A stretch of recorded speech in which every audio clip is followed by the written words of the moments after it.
আসসালামু আলাইকুম রহমতুল্লাহি ওয়া বারাকাতুহু। 5 ওয়াক্ত নামাজ পড়ার নিয়ম।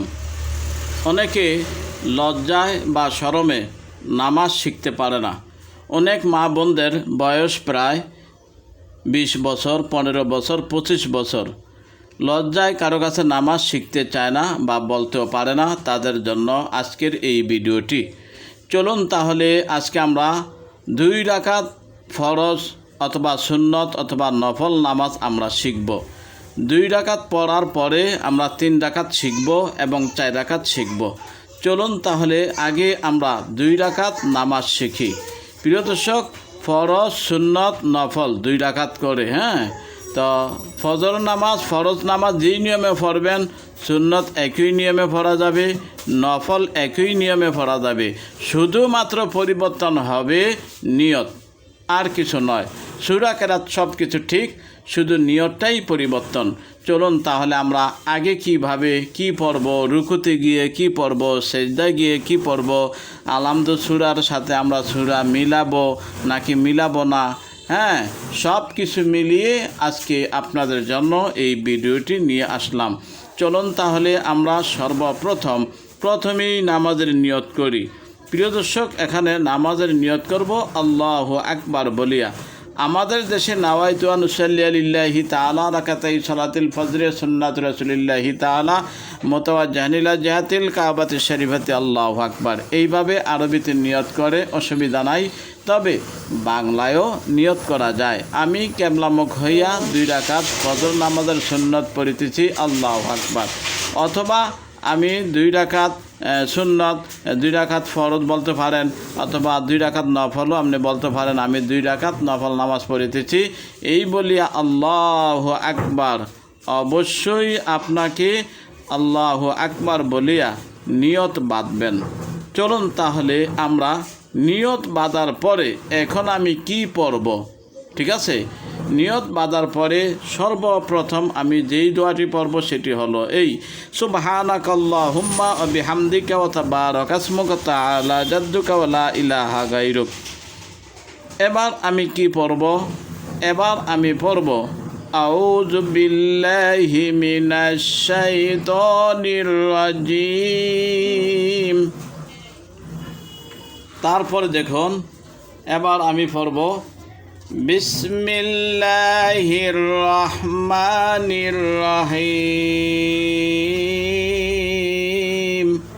তাহলে আমি বিসমিল্লাহ পড়লাম। বিসমিল্লাহর পরে এবার আমি সূরা ফাতিহা পড়ব। আলহামদুলিল্লাহি রাব্বিল আলামিন গায়রিল মাগদুবি আলাইহিম ওয়ালাদ-দাল্লিন আমিন। আমি এখানে সংক্ষেপ চলে আসলাম, যেহেতু সবটাই পড়তে গেলে অনেক সময় চলে যাবে। এবার আমি শুরু করব যে কোনো অন্য একটি সূরা, তবে অন্য সূরা পড়ার আগেই আমি পড়ে নেব বিসমিল্লাহির রহমানির রহিম। তারপর ধরে নিন আমি পড়ব লিইলাফি কুরাইশ, এই সূরাটি। কেমন? লিইলাফি কুরাইশ ইলাফিহিম। এইভাবে পড়তে পড়তে ওয়া আমানাহুম মিন খাউফ, এইটুক পড়লেন। কেমন? এইটুক পড়ার পরে এখন আপনি কি করবেন? এইটুক পড়ার পরে এবার আপনি আল্লাহু আকবার বলিয়া রুকুতে চলে যাবেন। রুকুতে গিয়ে এই দোয়া 3 বার পড়বেন, সুবহানা রাব্বিয়াল আযীম। 3 বার, 5 বার, 7 বার বলেন, অসুবিধা নাই। তারপর দাঁড়িয়ে যাবেন আস্তে আস্তে, সামিআল্লাহু লিমান হামিদা। এই দোয়াটা পড়তে পড়তে আপনি দাঁড়িয়ে যাবেন। সুজা দাঁড়ানোর পর পড়বেন রব্বানা লাকাল হামদ, এই দোয়াটি পড়বেন। কেমন? তারপর আল্লাহু আকবার বলিয়া এবার আপনি সেজদায় চলে যাবেন। সেজদায় গিয়ে আপনি কি পড়বেন? সুবহানা রাব্বিয়াল আলা, সুবহানা রাব্বিয়াল আলা, এই দোয়াটি পড়বেন। তারপরে আল্লাহু আকবার বলিয়া 2 সেজদার মাঝে বসবেন। এবার পড়বেন আল্লাহুম্মা গফিরলি ওয়ারহামনি ওয়াহদিনি ওয়াফিনি ওয়ারজুকনি, তিরমিজি শরীফের হাদিস। এবার আবার আল্লাহু আকবার বলিয়া আপনি সেজদায় চলে যাবেন। কেমন? সেজদায় গিয়ে সুবহানা রব্বিয়াল আলা আগের মতো 3 বার 5 বার 7 বার। ঠিক আছে, এইবার আল্লাহু আকবার বলিয়া সোজা দাঁড়িয়ে যাবেন। এখন আপনার জন্য হচ্ছে দ্বিতীয় রাকাত। তাহলে দর্শক, আমরা প্রথম 1 রাকাত শেষ করলাম, এবার আমরা দ্বিতীয় রাকাত শুরু করব। তাহলে আমরা কি দিয়ে পড়ব? বিসমিল্লাহির রহমানির রহিম। তারপর আমরা অবশ্যই সূরা ফাতিহা পড়ব। সূরা ফাতিহা এখানে বাংলা উচ্চারণ সহ দেওয়া আছে। এবার আমরা বিসমিল্লাহ বলিয়া অন্য যে কোনো একটি আমরা সূরা পড়ব। আগে যেহেতু আমরা লিলাফি পড়েছি, আমরা অন্য যে কোনো সূরা নিতেও পারি। এবার আমরা পড়ব, ধরেন কুল আউযু বিরাব্বিল ফালাক, কেমন? এই সূরাটি পড়বেন। এবার সূরা ফাতিহা পড়লেন, সূরাও পড়লেন। পড়ার পর আগের মতো আল্লাহু আকবার বলিয়া আপনি রুকুতে যাবেন। 3 বার 5 বার 7 বার এই দোয়াটি পড়েন। সুবহানা রব্বিয়াল আযীম এই দোয়াটি পড়েন। 3 বার 5 বার 7 বার এই দোয়াটি পড়েন। তারপর সামি আল্লাহু লিমান হামিদা বলিয়া আপনি সোজা দাঁড়িয়ে যান। সোজা দাঁড়িয়ে যাওয়ার পরে রব্বানা লাকাল হামদ এই দোয়াটি পড়েন।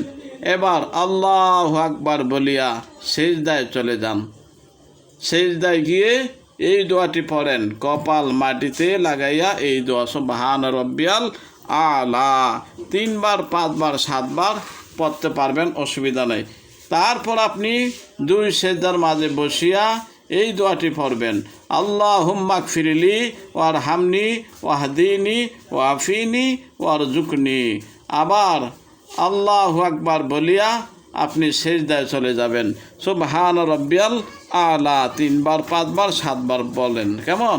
তারপর এবার আপনি আত্তাহিয়াতু লিল্লাহি ওয়াসসালাওয়াতু ওয়াত-তাইয়্যিবাত আসসালামু আলাইকা আইয়ুহান নাবিয়্যু ওয়া রাহমাতুল্লাহি ওয়া বারাকাতুহু আসসালামু আলাইনা ওয়া আলা ইবাদিল্লাহিস সালিহিন আশহাদু আল্লা ইলাহা ইল্লাল্লাহু ওয়া আশহাদু আন্না মুহাম্মাদান আবদুহু ওয়া রাসূলুহু। এখানে বাংলা উচ্চারণ দেওয়া আছে।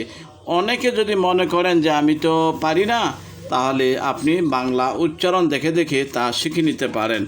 এবার আপনি দুরূদ শরীফ পাঠ করবেন। ঠিক আছে, আল্লাহুম্মা সাল্লি আলা মুহাম্মাদ ওয়া আলা আলি মুহাম্মাদ কামা সাল্লাইতা আলা ইব্রাহিম ওয়া আলা আলি ইব্রাহিম ইন্নাকা হামিদুম মাজিদ আল্লাহুম্মা বারিক আলা মুহাম্মাদ। এইভাবে পড়বেন। এখানে বাংলা উচ্চারণ দেওয়া আছে। এবার আপনি দোয়ায়ে মাসুরা পাঠ করবেন, আল্লাহুম্মা ইন্নী যালামতু নাফসি যুলমান কাসীরা ওয়া লা ইয়াগফিরুয যুনুবা ইল্লা আনতা ফাগফিরলি মাগফিরাতাম মিন ইনদিকা ওয়ারহামনি ইন্নাকা আনতাল গাফুরুর রাহিম। এইভাবে আপনি দোয়ায়ে মাসুরা বাংলায়ও আপনি শিখতে পারেন। ঠিক আছে, এবার আপনি আত্তাহিয়াতু পড়লেন, দুরূদ শরীফ পাঠ করলেন, দোয়ায়ে মাসুরা পাঠ করলেন। প্রথমে ডান দিক অতঃপর বাম দিক সালাম ফিরাবেন। কিভাবে ফিরাবেন এবার দেখুন, আসসালামু আলাইকুম ওয়া রাহমাতুল্লাহ, আসসালামু আলাইকুম ওয়া রাহমাতুল্লাহ। নামাজ যখন শেষ হয়ে গেল, নামাজ শেষ হওয়ার পরে এবার আপনি কি পড়বেন? নামাজ যখন আপনার শেষ হয়ে যাবে তখন আপনি পড়বেন আল্লাহু আকবার, আল্লাহু আকবার, আস্তাগফিরুল্লাহ, আস্তাগফিরুল্লাহ, আস্তাগফিরুল্লাহ। তারপর আরও পড়তে পারেন সুবহানাল্লাহ 33 বার, আলহামদুলিল্লাহ 33 বার, আল্লাহু আকবার 34 বার। তারপরে আপনি ছোট্ট করে মুনাজাত দিতে পারেন, রব্বানা আতিনা ফিদ দুনিয়া হাসানাতাও ওয়া ফিল আখিরাতি হাসানাতাও ওয়া কিনা আযাবান নার।